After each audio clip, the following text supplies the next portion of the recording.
Hey, it's Temestral, Pickup Truck Plus SUV Talk, and if you follow this channel, you know my passion is trucks and SUVs, especially like my 62 here, Swede.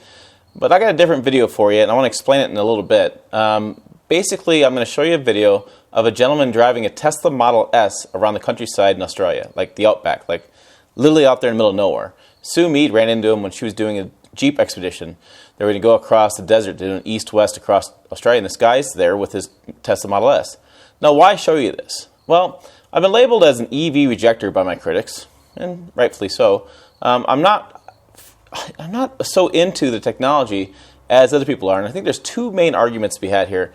I think you'll find in this video, and I'm hoping you stay with me and watch this video, and you don't give me much grief about it, because it is a car. But I think it's an interesting conversation to have. From my vantage point, this guy spends a lot of time mapping out his trip, and he spends a lot of time charging, and he spends like an entire day charging the car.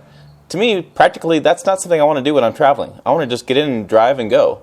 And that's one of the limits of EVs. And so to me, I wonder how practical they are, and I argue with my, critics about this.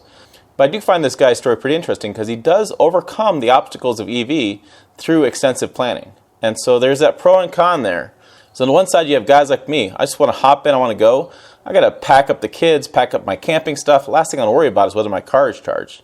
And then you have guys like this who's making it more of a touring journey. He's just taking his time going across the country. And I think that lifestyle is great for EVs, but I wonder about mainstream EV use when you have situations like this where he has to spend an entire day charging. Anyways, I'm giving away too much in the video, but I want you guys to think about this from a kind of a practical viewpoint and see what this guy's doing. It is impressive. And give me your comments below when you're done with this video or as you're watching it. I'll be curious your thoughts. So think about this in terms of an EV SUV or an EV truck, if he was doing the same. Are you an EV fan after watching this? Do you think that that's the solution to our pollution problems and the future powertrains? So let me know. Again, let me know below. So I'm going to stop talking. I'm going to play the video, and I'll put my end screen up with other videos for you to watch. Remember to hit subscribe, click the bell, and smash the like button if you like videos like this or if you like more of these interesting conversations. And like I said, I'm going to shut up now. So enjoy the video.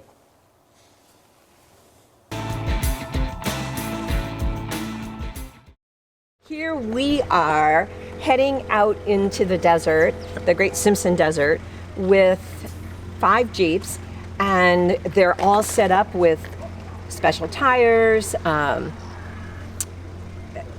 worn winches, a whole bunch of equipment for the riggers of the road. And the riggers of the road aren't just in the desert, they're on the roads here. So we just ran into you this morning at the Birdsville Motel. Yes. And Justin, he and I were fascinated that you are here in this Tesla. Yes. So tell us, you love your Tesla. Absolutely. And you're from Melbourne. I'm from Melbourne. And how many miles did you drive it to get here? To get here, approximately 2,400 kilometres. Sorry about the kilometres. I got to say that because I know where that might be going. 2,500 kilometres. But up until the last leg, it was all on ordinary sealed roads with no issues. The last 388 kilometres is all on unsealed, very bad road, and that's the Windora to Birdsville Road. Yeah. And I am limited in speed because the car cannot travel as it now is. It has to be on high suspension in order to clear to lift it up, which limits me to 50 kilometers an hour, which is about 30 miles an hour. So it took me 7.5 hours, Birdsville to Windora. Well, we have a little trick that we use with our Jeep vehicles, and it's called a lift. So maybe we use that with big tires. Maybe you could put big tires in a lift right on your Tesla. Yeah. But how do you like your Tesla? It is fabulous. I've only owned a single car, the Tesla, since I took delivery in 4.5 years ago. I was the second delivered Tesla in Melbourne, and that was January 4.5 years ago. And I have not had any other vehicles since. I've done a total of 75,000 kilometres around Australia. I do not use the car for commuting at all. It never goes out in Melbourne because I use public transport and walk in Melbourne. I live in central Melbourne. That 70-odd thousand kilometres have all been extensive trips across Australia, all of them. What's the longest range that you've had. Hopefully, you didn't find the limit, but what is the longest range that you've driven? The best I've done in the car without air conditioning is 435 kilometres, straight, from a full charge to almost nothing, no air conditioning, but that was on sealed roads doing about 100 kilometres an hour. That's the furthest single leg I've ever done. That's the range of the car. That's great. Well, I think I should call Elon when I get back home to the States and tell him that we met you and about your experience. So Justin, how about you? Yeah. Do you have any other plan to take this to? Oh yes, well I've already driven it across the Nullarbor, so I've driven it from Melbourne to Perth. Okay. I've already gone up the coast to Cairns from Melbourne. I go inland Victoria and South Australia regularly. Yep. The next plan I've got is to go around the Victoria coast to get up to Sydney around the coastline, and again they are devoid of chargers as well, so I'll have to manage charging and obtain three-phase supplies. And the advantage of these early cars, Yeah.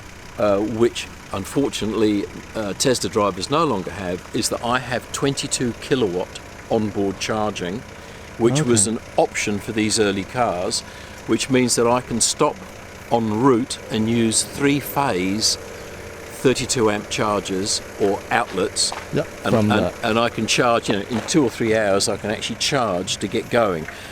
Without those 22 kilowatt onboard chargers, obviously the charging time is much longer and it destroys the capability of touring. So I haven't upgraded this to the latest 100 Yeah. because you cannot get 22 kilowatt chargers. And Elon, if you're listening, please put 22 kilowatt chargers in the new Roadster, otherwise I can't buy it. Yeah. So last station you charged was Windora. Yep. So you charge every night. You stay at a hotel. Oh, well, here, because we were here for 2 or 3 days, Okay. I just used the caravan site at 15 amps, and it's taken 24 hours, but it doesn't matter because I'm here for a couple of days. It's like a destination charger. But at Windora, I have arranged a 3-phase 20 amp supply so that I can actually charge there on the way. So I do have 388 kilometres to drive back, and then I will charge at Windora. Okay. Once I get on the sealed roads, then the opportunity to charge is obviously more frequent and there's no issues. Okay. So will that be like the range will be longer on the road than like on pit? Yes, absolutely. I was struggling to get typical watts per kilometre, which for these vehicles, it's about 200 watts per kilometre. Yep. I was struggling to do that at 50 kilometres an hour on those roads. Okay. So yes, it is, I have to travel high on the suspension. Yep. There are windrows, there are ruts. I've had to lower the tyre pressures, Yep. otherwise the car or us would not stand it. Yep. I'm limited to 50 kilometres an hour and I still only just made typical mileage. Okay, that's great. So do you have autopilot? Yes. So Not much use on these roads, I can tell you.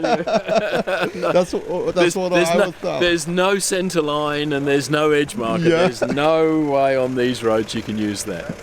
Right. That's great. Thank you so much. No problem at all. Yeah. No problem, mate. Good luck with your trip.